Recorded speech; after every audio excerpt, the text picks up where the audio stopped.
చరణ్ గారు ఏమనిపిస్తుంది మొత్తానికి అసలు తెలంగాణ సీఎం రేవంత్ రెడ్డి కావచ్చు, వివిధ కాంగ్రెస్ పాలిత రాష్ట్రాల్లో ఉన్న కీలకమైన నేతలు కావచ్చు, పొజిషన్స్లో ఉన్న వాళ్ళంతా కూడా వెళ్ళి అక్కడ ప్రచారం చేశారు. చాలా హోరాహోరీగానే జరిగింది. ఏమిటి, ఎలా ఎక్స్పెక్ట్ చేస్తున్నారు? ఎలాంటి ఫలితాన్ని ఎక్స్పెక్ట్ చేస్తోంది కాంగ్రెస్? అంటే ప్రధానంగా ఈ అదాని ఇష్యూ వాస్తవంగా వారం రోజుల ముందు వచ్చుంటే అసలు దేశ రాజకీయాలు కావచ్చు, ఇప్పుడు జరుగుతున్న ఎలక్షన్ కూడా ఫలితాలు వేరుగా ఉంది. స్టోరీ వేరుగా ఉండేది అంటారు. Yes, correct. ఇది వాస్తవం. ఇది అదాని రిపోర్టు సంబంధించి ఎప్పుడైతే అమెరికాలో కేసు అయిందో ఆ కేసు వివరాలు ఇంకొక వారం రోజుల ముందు వచ్చుంటే మహారాష్ట్ర డిస్కషన్ చేయాల్సిన అవసరం కూడా ఉండకపోయి ఉండే. మహారాష్ట్ర కావచ్చు, జార్ఖండ్ కావచ్చు, వన్ సైడ్ స్వీప్ అంటారు, స్వీప్ కొట్టేది. కాకపోతే మరి ఎక్కడ ఏం చేసిరో తెలియదు. మరి తొక్కి పెట్టిరా, లేకపోతే లేట్ అయిందా, లేకపోతే వాళ్ళే లేట్ ఇచ్చిరా తెలియదు. అది కొంత ఇప్పుడు మాత్రం దాని మీద అదాని ఇష్యూ జాతీయ స్థాయి ఇష్యూ అవుతా ఉంది. మండే నుంచి జరిగే పార్లమెంట్ సమావేశంలో ఖచ్చితంగా కాంగ్రెస్ పార్టీ మొదటి నుంచి ఏదైతే చెప్పిందో అది అదాని అనే వ్యక్తి క్రోనిక్ క్యాపిటలిజాన్ని పాల్పడతా ఉన్నాడు, నరేంద్ర మోడీ ప్రధానంగా సపోర్ట్ చేస్తా ఉన్నాడు అని చెప్పేసి మొదటి నుంచి కాంగ్రెస్ పార్టీ మొత్తుకుంటుంది. అదే నిజమైతా ఉంది. ఎందుకంటే ఆనాడు ఆస్ట్రేలియా రూపంలో అదాని బొగ్గుకు 4,500 రూపాయలు కోల్ ఇండియా బొగ్గుకి ఇస్తూ అదాని బొగ్గు 24,500 రూపాయలు ఇస్తూ 10% విదేశీ బొగ్గు ఉపయోగించాలని చెప్పేసి ప్రతి సంవత్సరం 6,000 కోట్ల రూపాయలు మేలు జరిగే విధంగా అదానికి మేలు చేసే ప్రయత్నం జరుగుతుందని చెప్పేసి కాంగ్రెస్ పార్టీ పార్లమెంట్ లో పోరాటం చేసింది. అదే కాకుండా నీతి ఆయోగ్ ఏ వ్యక్తికైనా కూడా, ఎంత ఎక్స్పీరియన్స్ ఉన్న సంస్థకైనా కూడా 3 పోర్ట్లకు గాని 3 ఎయిర్పోర్ట్లకు గాని మించి ఇవ్వద్దంటే జిఎంఆర్ జీవీకేకి 3 ఎయిర్పోర్ట్ ఇచ్చి అదానికి 7 ఎయిర్పోర్ట్లు ఇవ్వడంలో ఉన్న ఆంతర్యం ఏందో చెప్పని చెప్పేసి కూడా కాంగ్రెస్ పార్టీ పోరాటం చేసింది.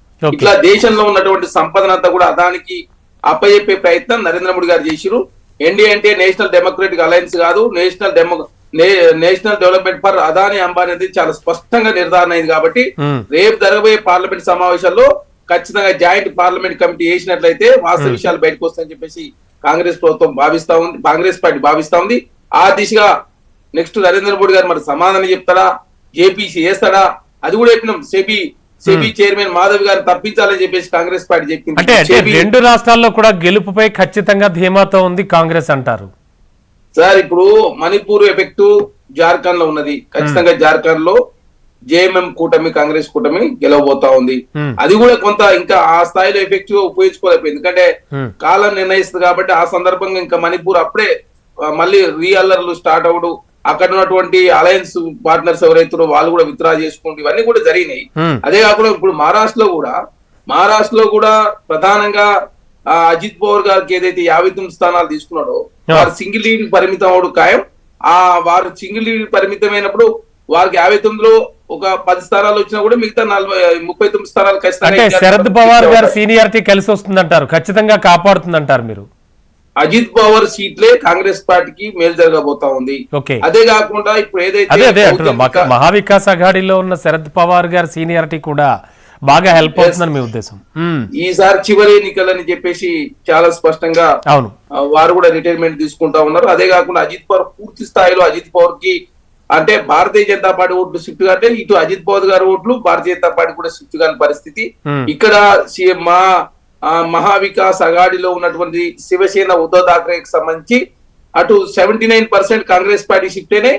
వారికి కూడా ఇటు ముస్లింస్ కావచ్చు, మిగతా వర్గాల ఓట్లు కూడా శివసేనకి షిఫ్ట్ అయినాయి తప్ప అజిత్ పవార్ గారి vote Bharatiya Janata party shift కాలేదు. భారతీయ జనతా పార్టీ అజిత్ పవార్ గారు రావట్లేదు కాబట్టి అజిత్ పవార్ రూపంలో కాంగ్రెస్ పార్టీ లాభం జరగబోతా ఉంది.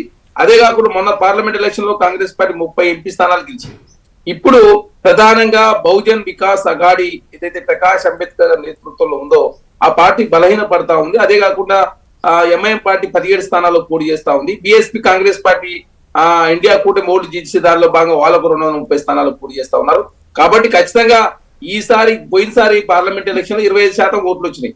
ఈ ఏది ఎంబీఏ కావచ్చు, అదే విధంగా ఎన్డీఏ కూటమి కాకుండా మిగతా వారికి 20%. కానీ ఈసారి ప్రధానంగా ఓట్లు తగ్గే అవకాశం కాబట్టి ఖచ్చితంగా ఆ ఓట్లన్నీ కూడా సెక్యులర్ ఓట్లు కాబట్టి అవన్నీ కూడా కాంగ్రెస్ పార్టీ కలిసి చర్చిద్దాం. చరణ్ గారు